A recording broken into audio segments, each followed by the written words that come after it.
নমস্কার বন্ধু। ভাল লাগছে কি ম্যাচ দেখলাম ভাই। ভাই এমন ম্যাচ আমি অ্যাকসেপ্ট করতে পারছি না যে এমন ম্যাচ আমরা দেখতে পারবো। তো ইন্ডিয়া ডমিনেট করে ম্যাচটা জিতে গেল। তো ইন্ডিয়া 101 রানে জিতলো। মেনি মেনি কংগ্রেচুলেশন ইন্ডিয়াকে। তো আপনারা ম্যাচটা দেখছেন না দেখান নাই বলবেন। আর যারা যারা চ্যানেলে প্রথমবার এসেছেন তো তারা তারা দয়া করে চ্যানেলটাকে সাবস্ক্রাইব করে দেবেন।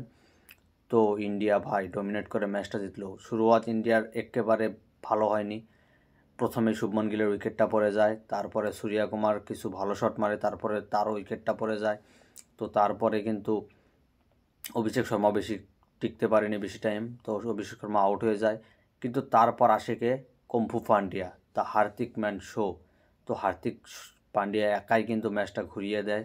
সে টার্গেট যেখানে মনে হচ্ছিল যে 150 রানও ইন্ডিয়া করতে পারবে না নাই, সেখানে থেকে হার্দিক পান্ডিয়া 175 রান পৌঁছে দেয় ইন্ডিয়াকে। কিন্তু তারপর দেখার ছিল যে ডিউ আসবে তো ইন্ডিয়ার বোলিং কেমন হয়। লেকিন প্রথমেই আর্শদীপ সিং আসে এবং প্রথম ওভারে কুইন্টন ডি কককে 0 রানে আউট করে দেয়। তারপরে কিন্তু স্টাফসে কিছু ভালো শট খেলে, কিন্তু তারপর স্টাফসকেও আর্শদীপ সিং একটা দারুণ একটা বল করে ইনসুইং বল দিয়ে আউট করে দেয়। আর জিতেশ শর্মার কেসটা ভালো লেগেছে। তারপরে কিন্তু এডেন মার্ক্রামকে অক্ষর প্যাটেল এসে আউট করে দেয়। তো বরুণ চক্রবর্তী মাঝখানে একটা ওভার করেছে, সেখানে 12 রান খেয়ে গিয়েছিল। ভেবেছিলাম যে স্পিনারদের জন্য মানে কোনো হেল্প নেই, কিন্তু সেখানে অক্ষর প্যাটেল এডেন মার্ক্রামকে বোল্ড করে। তারপরে কিন্তু হার্দিক পান্ডিয়া এসে ডেভিড মিলারকে আউট করে দেয়। সেই ফাইনালের কথাটা মনে পড়ে যায় যে হার্দিক ভার্সেস ডেভিড মিলার। তো আবারও ডেভিড মিলার হেরে গেল, হার্দিক পান্ডিয়া জিতে গেল। তো তারপরে আবার আসে আমাদের বরুণ চক্রবর্তী।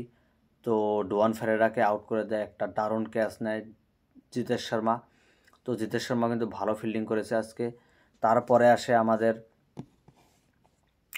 তারপরে এখানে আবারও বরুণ চক্রবর্তী আসে এবং মার্কো জেনসেন, সে কিন্তু দুটো পর পর ছক্কা মারে, ভালো ব্যাটিং করছিল, তাকে বোল্ড করে দেয়, ক্লিন বোল্ড।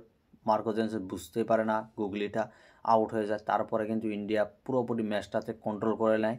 তারপরে নেক্সট ওভারে জসপ্রীত বুমরা আসে এবং ডিওল ব্রেভিসকে আউট করে। তারপরে ইন্ডিয়া কনফার্ম যে ইন্ডিয়া ম্যাচটা জিতে যাচ্ছে, কিন্তু কত রানে জিতবে সেটাই প্রশ্ন ছিল। কিন্তু সেই ওভারে কেশব মহারাজকে আবার আউট করে দেয় জসপ্রীত বুমরা। তো তারপরে কিন্তু অক্ষর প্যাটেল এসে অ্যান্ড্রিক নোকিয়াকে আউট করে ম্যাচটা পুরোপুরি খতম করে দিয়ে দেয়। এবং লাস্টে শিবম ডুবে এসেও একটা উইকেট নেয়। তো ইন্ডিয়া যে কটা বলারে আজকে বল করেছে সবাই কিন্তু উইকেট পেয়েছে। তো ইন্ডিয়া ম্যাচটা কিন্তু একেবারে কমফর্টেবল আর একেবারে ডমিনেট করে জিতে গেল। তো ফার্স্ট ম্যাচটা জিতে গেল ইন্ডিয়া। তো ইন্ডিয়ার কিন্তু এই জিতার রহস্যটা বজায় রাখলাও ইন্ডিয়া। এবং গৌতম গম্ভীরকে ধন্যবাদ দিতে হবে যে তিনি কিন্তু টি-20 টিমটাকে বহুত স্ট্রং বানিয়েছে। টি-20 টিমকে ইন্ডিয়াকে এখন হারানো কিন্তু একটা অসম্ভব বলে মনে হচ্ছে যে ইন্ডিয়ার টিমকে টি-20 থেকেও হারাতে পারবে বলে। তো অস্ট্রেলিয়া, সাউথ আফ্রিকা, ইংল্যান্ড এদেরকে কিন্তু ইন্ডিয়া একেবারে ডমিনেট করে হারিয়ে এসেছে। এবং সাউথ আফ্রিকার সঙ্গে দ্বিতীয় ম্যাচটা 11 তারিখে হবে। তো সেটাও আমি মনে করছি ইন্ডিয়া জিতে যাবে। তো আজকে কিন্তু ইন্ডিয়ার বোলিংয়ে একেবারে তাগড়া বোলিং করেছে ইন্ডিয়া। তো বোলিংয়ে ম্যাচটা জিতিয়েছে। আর হার্দিক পান্ডিয়ার যতই প্রশংসা করব ততই কম। হার্দিক পান্ডিয়া ব্যাটিংয়ে কিন্তু বহুত হেল্প করেছে ইন্ডিয়াকে। তো এর নেক্সট ম্যাচটা 11 তারিখে দেখতে হবে কে জিতে। কিন্তু আজকের ম্যাচটা দেখে ভালো লাগলো আমার যে এত তাড়াতাড়ি ম্যাচটা শেষ হয়ে গেল। 12 ওভার 2 বলে সাউথ আফ্রিকা 74 রান, মাত্র 74 রান করে অল আউট। আর এটা সাউথ আফ্রিকার হিস্টোরিতে সব থেকে কম স্কোরে আউট হলো। তো ম্যাচটা কেমন লেগেছে আপনাদের বলবেন। তো ধন্যবাদ, পরে দেখা হবে।